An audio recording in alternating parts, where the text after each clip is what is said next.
Welcome, my name is Rajan, and you are watching the Drywall Guy from the 505. This segment is coating over bare tape part 5. Let's get started. At this point, you're ready to coat out your corner bead. Use your 10-inch knife, and possibly a bucket if you need to use it to reach it.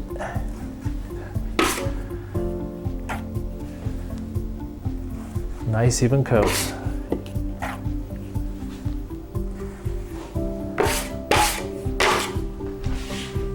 Feather the edge.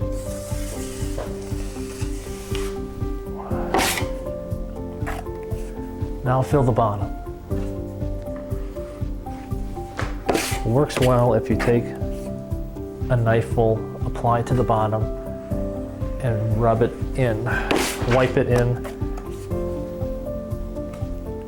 and push it in the opposite direction a little ways.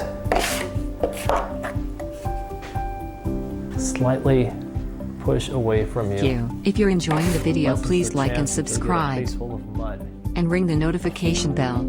Please leave a comment below. It helps the algorithm and lets us know what other video topics you would like to see. Thank you.